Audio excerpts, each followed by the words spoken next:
is inappropriate at the very least. To break this all down, I want to bring in our panel here, GOP political strategist Alex Zdan and comedian Zach Zimmerman.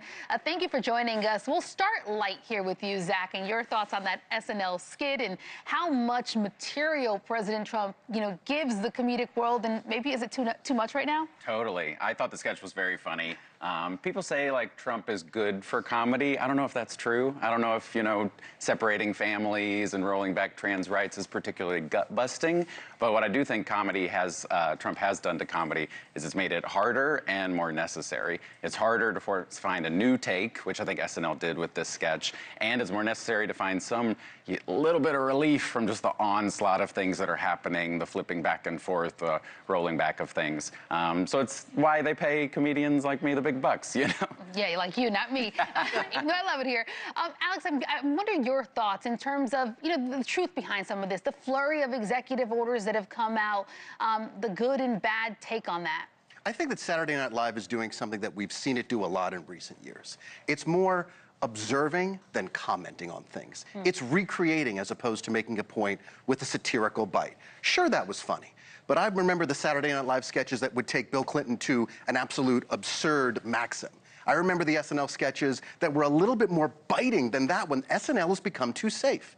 It's become talk therapy for overeducated coastal elites who sit down in front of their TV or their device and they see that everybody in their friend group is on the same page. I think Saturday Night Live should be tougher. I think Saturday Night Live needs more bite, and yes, that includes bite on President Trump. That's a pretty strong take. I'm curious then your take on this. There is that crypto dinner, White House tour that's coming out. And listen, you've got people on both sides of the aisle who are a little concerned about this. You're talking about $1.5 million a plate. You've seen, maybe some of these crypto investigations be put to the wayside by the DOJ. There's potential concerns about conflict of interest. How are you reading that? So what I think is, first of all, President Trump's assets are controlled by his family. They're in a blind trust. Okay. They're not under his control as of right now. But I also think that when you look at that, I'm sympathetic to those who think it's a bad look. I don't think it should happen on federal property. And I also think that if we were talking about a campaign fundraiser where people do pay that large amount of money to sit down with a politician, no one would be batting an eye. The system is the issue here. We need to fix that system. I agree totally. I think politicians, it's un-American. You want to be sort of selling your access behind closed doors. It's wrong to put it out, in front of everyone. And also Trump, like a meme coin, I don't know. You'd have to give me a lobotomy to sit down to a dinner with that man. What about the $1.5 million price tag for a plate? How good is that meal going to be, you think? Oh, I bet we're getting some McDonald's, probably. I bet. That's his favorite. Yeah, I know, exactly. It's rubber chicken like every fundraiser. Same chicken dinner. Not that I'm complaining. Let's talk about the arts and humanities. Obviously, that's something you do, obviously being a comedian as part of the humanities side of things. There's been a lot of talk about defunding that world. Do you think it's Trump can't take a joke and this is an easy way to kind of cut off the money there? It's villainous. Like, the arts are how people express themselves. I think everyone should have access to them. Taking away, kids' paintbrushes or their ability to do theater. National Endowment for the Arts is getting defunding. Those are the things that can make amazing culture, and it's things we should be investing in. There's money there to be had. You could boost taxes. People have found ways to do it in the past. I think it's silly to take money away from people being able to express themselves. From a man who claims, free speech and being able to say whatever you want, why are you taking away people's ability to make art? Is there any idea on your side in terms of the merits behind defunding some of this? Is there a valid reason or need to? The money can be used more efficiently elsewhere. It doesn't need to have, relief for farmers, defense, education, those books that Zach was just talking about. $1 trillion getting put towards defense. I don't know if we need more money there, per se. We actually do. We need to build up our shipbuilding capacity, but that's neither here nor there. The point is that the arts can get their funding on their own. I don't believe the federal government should be in the art funding business. But wages haven't kept pace with cost of goods. There's less money to spend on tickets to my comedy shows.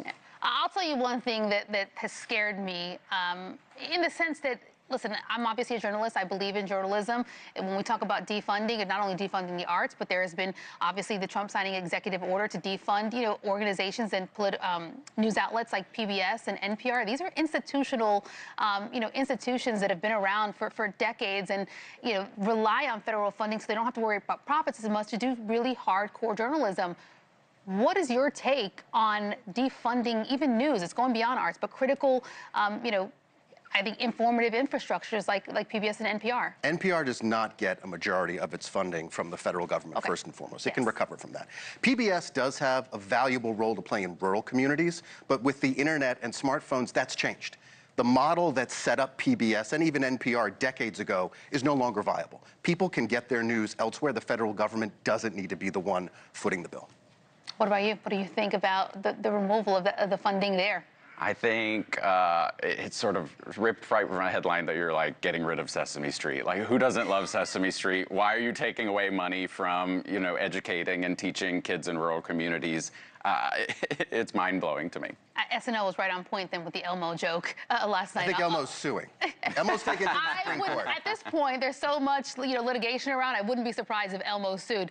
Alex, let me ask you this. Canadian Prime Minister Mark Carney was able to lead the Liberal Party, win the election there. Do you see the win, especially from an international perspective, a rebuke on Trump? Because many are saying that's what it was, that Trump was kind of the wind under his wing, if you will, to get towards the finish line there. I think it's very America-centric and first world for us to think that everything revolves around American politics, but it is clear that across the border from us, across the northern border, Canadians were energized by the trade war. So I think there is some merit to the fact that Mark Carney was able to squeak out a win where it looked like the Conservatives were poised to take the majority. Now he's got to govern, and now he's got to deal with President Trump, and I think he's going to come to cut a deal. He's got a meeting coming up this week, and we're going to follow it closely. What about you, Zach? Do you think 51st state has been fodder at all in the comedic world? There's definitely jokes about it. I have Canadian friends who are worried and like, what are you doing? Why are you trying to come over here and take over? But yeah, it's also very serious at the same time, like the tariffs taking place. Yeah, I don't have a hot I think take. there's some sort of irony in that Canadians are known for being the nicest people you'd probably ever meet, and we're in a fight, so to speak, with the country. Let's talk about this, Zach. California Democrats are considering a resolution exploring mandatory retirement age for elected state and local leaders. It's obviously controversial, but stems from many people thinking the Biden administration took too long to kind of drop out. There was obviously, concern about Biden's age, his mental capacity. What are your thoughts? There's definitely a sweet spot. Like, we know that your cognitive ability as you get older does decline. My grandma keeps sending me the same picture of a bird that she's seen every Christmas for every other month. But at the same time, I know politics is a place where you need networks and connections to actually get things done, and so building. So I think there's probably a sweet spot of a time when you should retire and a term limit so you don't have career politicians. But yeah, I don't know what the sweet spot is. 63. I'll let you get it taken, boy. I got to think it's more a reaction to Dianne Feinstein, who definitely stayed far too long at the party till age 90 plus. And I think that that's what California legislators need to make a decision on.